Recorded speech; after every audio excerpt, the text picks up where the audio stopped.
What up, nerds? This is your Supreme Leader, and today I'm going to be reacting to the interview with Kathleen Kennedy to see where supposedly she was super angry and was shooken by the questions that she was asked. So I want to react to this interview. I have not seen it yet, so I'm going to be analyzing and breaking down everything that is being said in this interview, and I will decide whether or not Kathleen Kennedy is actually supposedly angered or lying to everyone. So let's go ahead and analyze this bit to bit, shall we? Why do the Supreme Leader? Because it's the right thing to do. I want to see it with my 2 eyes and with my 2 ears that I got and hear everything she has to say. So I want to see this. I want to see if it's true or not. All right, let's get down to it. Grab the popcorn, grab the soda, take a seat and relax, because we're going to analyze the interview. We are at Star Wars Celebration, and we just got out of the Lucasfilm Studio panel where so much was announced, and we're joined by none other than Kathleen Kennedy herself. Kathleen, that was a lot. Yeah, it was a lot. Yeah, couple of hours we were up there. Yeah. It was pretty amazing. You know, I've seen everything, obviously, but when you get it all together like that and put it in front of people, it's overwhelming. Yeah, and they were all very exciting, but I think people are really excited for Dave Filoni to get a feature film. So what made you both decide that it was time to make that jump for him? You know, it hasn't been something that we just decided. It's actually, I feel like it's been something we've been working toward, and he's been working toward for almost a decade. Yeah. So this is a very evolving process. Nothing happens, you know, overnight, but it's really thrilling to see him take this step. Alrighty, so far so good. Interview seems to be going well. Kathleen Kennedy doesn't look pissed. The one who's conducting the interview, doing a pretty good job. So I really don't see what's the case with this. But you know what? Let's continue. I want to see what else happens. Let's keep reacting. And as we all know, he's had such a big impact on the Star Wars universe and its characters. So, you know, can you tell me if it'll feature any characters that we know and love or new ones? Well, it will, because he's obviously taking all the work that he's been doing in animation and now in television with Jon Favreau, and he's moving some of those storylines into the feature space. So there's going to be a lot people will recognize. Yeah. That right there, ladies and gentlemen, what Kathleen Kennedy just said was the most important thing that she has said. Turning animated characters into live action. That is brilliant and genius right there. And I know most of you out there are probably disagreeing, like, oh no, why are you defending her and all that stuff? She's a liar and everything. No. It seems to me that she has a plan. So I don't get why a lot of people are saying that she's lying and everything, if it is kind of obvious that she is having some plan and having stories ahead. Otherwise, what was the point of Star Wars Celebration then? If she has a plan, there's a plan. There's always a plan. Absolutely, and I imagine it might tie into some of the shows that we saw today. That's the intention. Yeah, and I also want to talk about James Mangold. Did you see his work on Indiana Jones 5 and think, all right, this guy needs a Star Wars? Well, I've been following Jim for a long time. Yeah. I mean, his work has been consistently so good. And certainly when he did Indy 5, it was clear that he's a real filmmaker, and he loves movies, and he loves Star Wars. He always has. And he's constantly been in my ear, hey, maybe. And then he came up with this idea, and we sat down and talked with Dave about it, and Carrie and all of us, and agreed that this would be a really good next step. Yeah. All right, I got to give it to Kathleen Kennedy right here. What she said right there was really humble. And I normally don't say this to Kathleen Kennedy because, you know, I'm not really the biggest fan of her too as well. I don't like her. It's kind of like the love and hate relationship I have with Vince McMahon in the WWE. Yeah, I like Vince and all that stuff. He's a pretty good boss and all that stuff, but sometimes I don't like the direction he takes the WWE. Sometimes there are some good memorable moments and everything. That's the same way I feel about Kathleen Kennedy too as well. And I'm not going to lie to myself and say that I didn't enjoy anything while she was in charge of Lucasfilms. I actually did enjoy Disney Star Wars. And then there's Vince McMahon too. While he is in charge, I do like the direction that he takes the WWE, and I have enjoyed watching wrestling for years and years, and there are some really good storylines and moments that I will never forget, and I love that shit. Kathleen Kennedy's just being herself and just doing what she knows how to do. Be the best boss out there. And of course, it was so exciting to have Daisy back today. Oh, that yeah. was huge. That's huge. Yeah. So what point in Rey's life are we going to rejoin her? Well, we're 15 years out from Rise of Skywalker. Right. So we're kind of post-war, post-First Order, and the Jedi are in disarray. And there's a lot of discussion around who are the Jedi, what are they doing, what's the state of the galaxy. And she's attempting to rebuild the Jedi Order based on the books, based on what she promised Luke. It seems to me that Kathleen Kennedy has a plan here too as well, to have Rey rebuild the Jedi Order. And I like how she acknowledges Luke Skywalker. So for all of the fans out there who are saying that, oh, she's disrespecting the legacy of Luke and all that stuff, well, she's not, obviously. On the contrary, she's acknowledging that. And it kind of makes sense. So that's where we're going. Yeah, and you mentioned Luke, and I think he almost seemed like almost a cautionary tale in the most recent trilogy. Will we see any of that play with Rey at all? I don't know as we'll spend a lot of time in flashbacks or Force Ghosts or things like that, but certainly the spirit of what he represents to her is going to be significant. Well, there you have it. There is a slight possibility that we may see Luke Skywalker again in flashbacks and everything, so nothing bad there. And as you mentioned, it's 15 years after the Rise of Skywalker. So are the other two films, do you see them more as standalone movies? Oh yeah.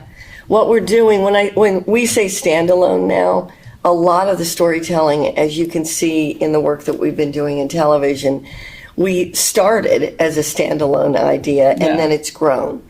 And I think the potential of that could happen in these different eras of the timeline. But I don't want to make a commitment to that until we really get into it and see how it plays. Yeah, and I kind of want to talk a little bit more about that. I think the beginning of Disney Plus was kind of the beginning of a new era for Star Wars. So what have you learned about putting out Star Wars content in the past, 3-4 years? I think it was huge, actually, almost by accident. Because interestingly enough, it's a format in which George was inspired when he first did Star Wars, serialized storytelling.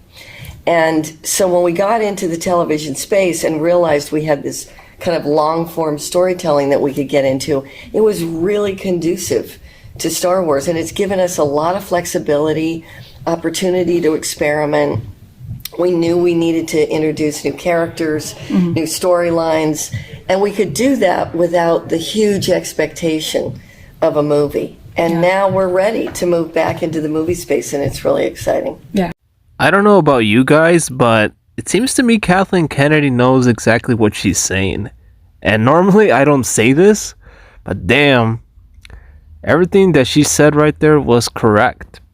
At no point in the interview she was twitching, she was nervous or cracking down or mad.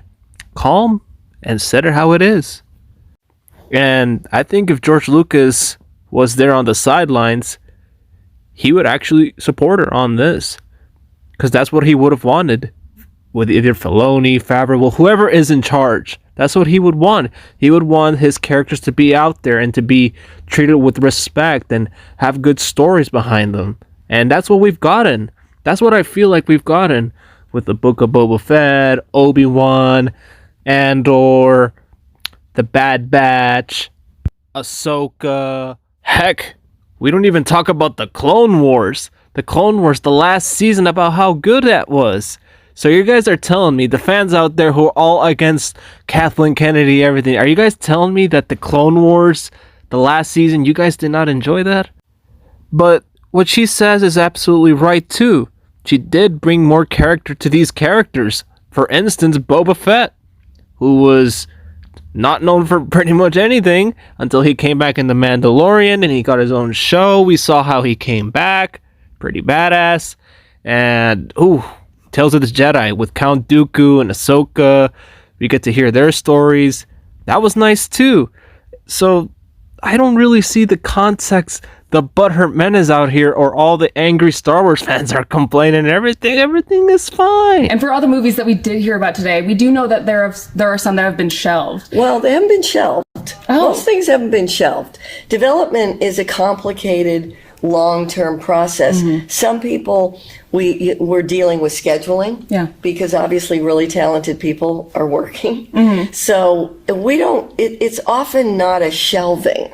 It's just, is it ready? Yeah. That's really what it comes down to. Yeah, so I think people seem to forget that sometimes her as a COO, she has to do a lot of shit. So things have to change. Deadlines change all the time. Not everything's gonna come out exactly at the time or everything, which is understandable. Things happen.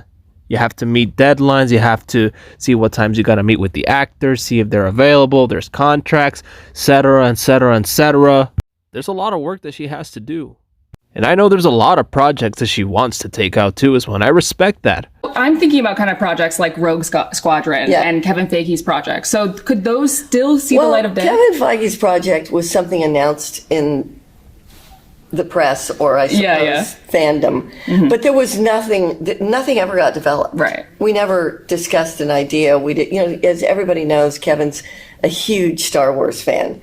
And, if he did come up with something, I would be all ears, but that's never really happened. So it's not an abandoned project. It just didn't happen. Now, Rogue Squadron, any chance? Rogue Squadron, that definitely is something that we still talk about. Whether it's a movie or whether it ends up being in the series space, that's definitely something. So just as before, things tend to be set aside for later and everything, because first we want to see what happens with all these upcoming projects and what's the result of it. And that is understandable why she wants to set Rogue Squadron on the side. So nothing has been confirmed. So I don't get why a lot of people are freaking triggered about this stuff right here.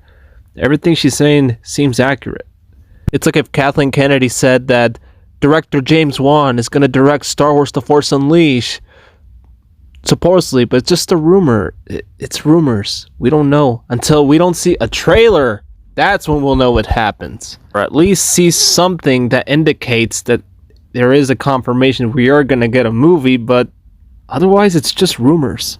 Fantastic. And we've talked a lot about movies, but I want to talk about the really exciting shows that we got a glimpse of today. So you have Ahsoka, you have Acolyte, you have Skeleton Crew. What do you hope each of these brings to your current Star Wars universe? What we're seeing, and Dave talked a lot about this, we're seeing the opportunity for fans to find where their entry point is in Star Wars. There's a lot of things now going back almost 50 years. Yeah. So you don't want people to feel like they have to see everything in order to step into Star Wars. And we also want to look at the generational aspect of Star Wars. It's always been something that's been passed down.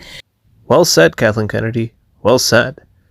The reason I say this is because she tries to bring in as many people to the Star Wars fandom, and I respect that. People who have never been interested in Star Wars, she wants them to come and see Star Wars. She wants them to feel welcome, and that for me is very heartwarming. And let me tell you a little story. My dad, many years ago, he was not a Star Wars fan. He did not like the prequels, the original trilogy, even the sequel trilogy. My dad fell asleep in The Force Awakens. He did not like any of them. That is until I got Disney Plus, and bam, he got into The Mandalorian. He became obsessed with The Mandalorian. He said, wow, I absolutely love this show. And then, when Book of Boba Fett came out, he got engaged with that. He loved that show too as well. Obi-Wan Kenobi too. He loved that show too. And then, when he least expected, he became the biggest Star Wars fan. He may not be inside the lore, into the expanded universe, or in the video games. He may not be the biggest Star Wars bookworm like Star Wars Theory and all those other Star Wars people that know all this stuff. He loved it, and it made him happy. And that for me, it made me happy too, because that's what I was trying to share with him. But most importantly, he's in with the gang. He's with us, the Star Wars community. Because anyone could be a Star Wars fan. Anyone. And if what Kathleen Kennedy said really got to people and the butthurt menace, then damn, you guys really need to watch the interview again. Because at this point, I think you guys are trying to find any lack or excuse or anything in Kathleen Kennedy's face, any sign or expression of anger or frustration, even though she looks pretty damn calm to me. So something like Skeleton Crew, we're really excited about because, it's aimed at younger kids, but will still bring in the fans, still bring in adults. But that's an opportunity for a kid that, so many of us relate to, a kid that can step into Star Wars and make it their own. And I think that's the beauty of the storytelling that's going on now, is that everybody can kind of find where their entry point is. It's for the children. For the children. Oh, but no, we got to turn this narrative and make it negative. Oh, Geeks and Gamers and Ryan crying and all his Goonies are like, oh no, she's evil. She doesn't care about their children. She wants to groom them. And speaking of Skeleton Crew, I mean, that was so exciting to see all the directors laid out like that. Yeah. I mean, what kind of made you want to take that approach with Skeleton Crew where you find so many different voices and put them in this one show? We've been doing that a lot. We did that with Ahsoka. We've been doing that with Mandalorian. There's a lot of different voices that come in. Obviously, John and Dave really structure what Mandalorian and Ahsoka is. But when we knew we had John Watts, and John Watts knows all of us, that kind of continuity was able to exist. And it's just great to bring in Star Wars fans who are also great directors. And they may have an idea here and there that shifts a point of view, and that's exciting. That's what we want. And I was excited to see more of The Acolyte, which has been one of the more mysterious projects, but you said you've seen 4 episodes and you were blown away. So what about them blew you away? Leslie, her storytelling, I was blown away by just the scale and the size, and as you could see from what you saw in the room, it's very compelling. She's doing some really original things, and yet completely grounded in Star Wars. Nice. Yeah, and then you have Ahsoka, which is, of course, taking such a beloved animation character and taking them into live action. Do you guys think that that's something you might do more of? I wouldn't do it without Dave. Yeah. I mean, Dave created so much of what was in Clone Wars and Rebels, and that extension of that storytelling is something that's Dave's. And certainly working with him to try to evolve that into, whatever we do with live action, whether it's a series or whether we go into features, that's something we would do with him. And just be like, oh shit, I think we lied. Be like, oh shit, bye. All jokes aside, serious.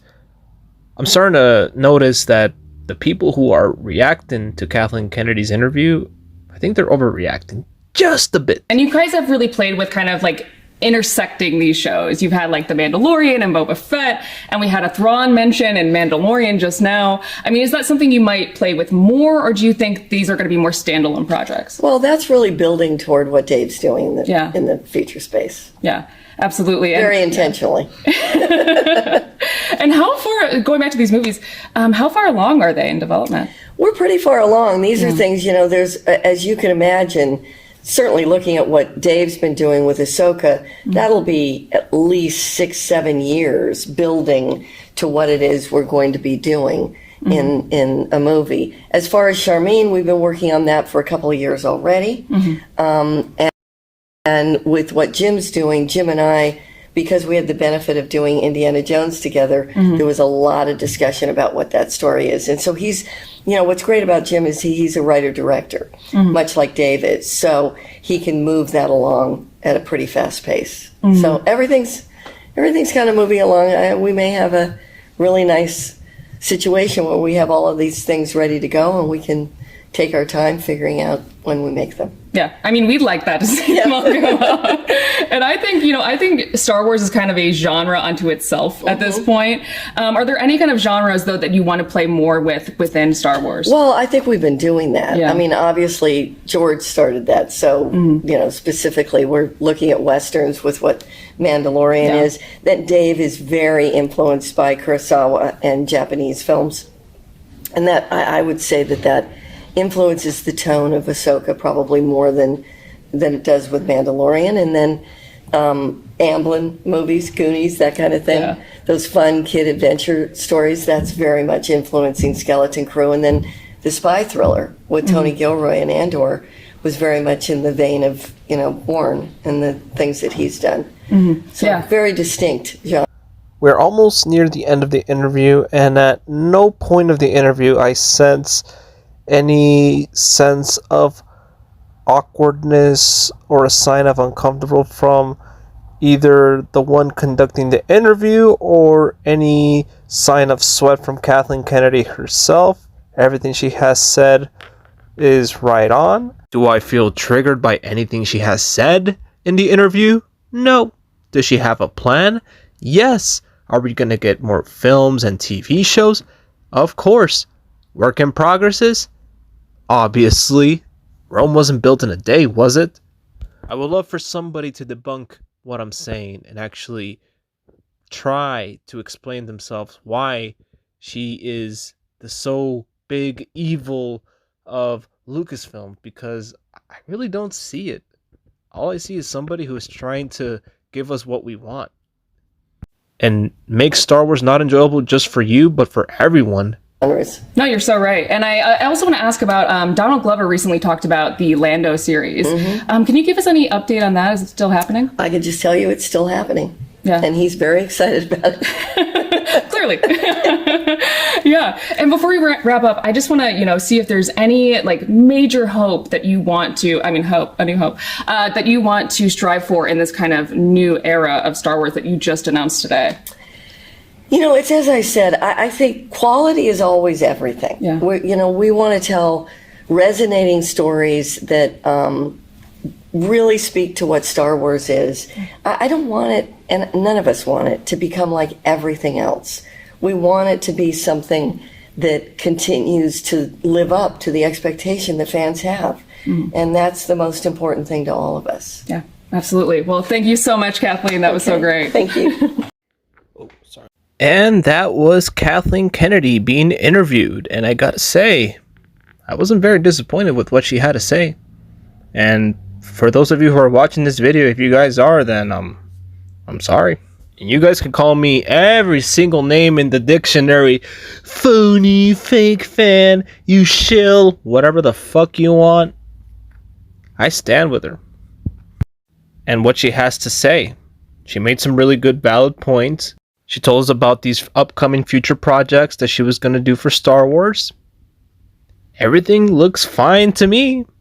At the very end of this interview, she said that she's trying to tell stories that resonate for Star Wars fans, and I feel like she has been doing a really good job on that because, number one, I am enjoying the product that I'm watching right now. I am enjoying the films, I'm enjoying the TV shows, some, not all. Everything's good. As far as merchandise goes, I'm collecting merch, I like the toys, I like the games, clothes. Everything's good there too as well.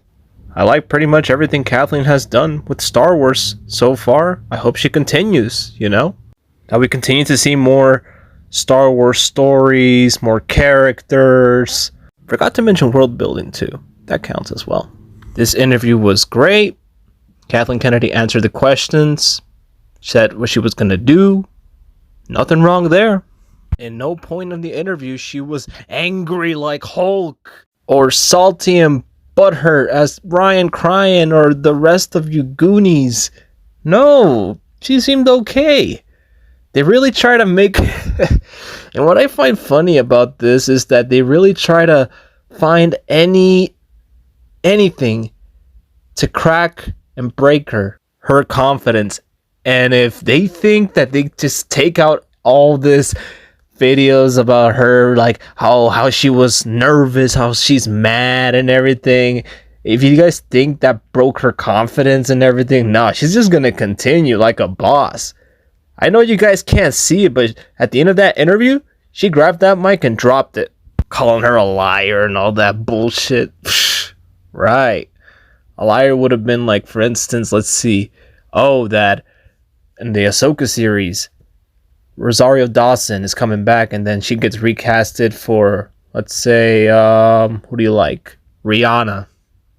Or that Mando gets replaced with Pedro Pascal and it's replaced with, let's see who, Chris Pratt.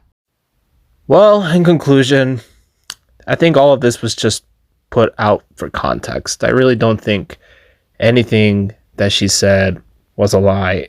Straight up facts. and people were just over exaggerating this way too much than they should have. And if they're just here to hate for no damn reason and just hating Kathleen because she's Kathleen Kennedy, because she owns Lucasfilm and it's not their precious George Lucas, then wow, then you got some serious problems, brother. And I have spoken. That's all I got to say about this. A right, sane person would know that this interview, anyone who's a Star Wars fan, I think, with some common sense could see that what she's saying is just honesty. And if you want to take it out of proportion, out of its context, and exaggerate, like, Oh, she's mad and everything. She's Satan. She's the spawn of Satan and wants to groom our children. then you need to drive to Soar Lane, make a right to Know Your Role Boulevard, make a left on I Have a Lightsaber Up My Ass, go 5 blocks ahead to I'm Still Triggered After Many Years, make a right, and go directly to the Butthurt Hotel. And that's pretty much all I gotta say about this. Well, my friends, thank you guys for watching. Like, comment, share, and subscribe. This was me reacting to Kathleen Kennedy's controversial interview. Thank you guys for watching. Like, comment, share, and subscribe to The First Order. And I'll see you in the next one. Oh, and I can't forget, too, to all those salty fans who are also watching this, too, as well. I'll see you, too. Bye. See you in the next one. And remember, may the Force be with you. Peace.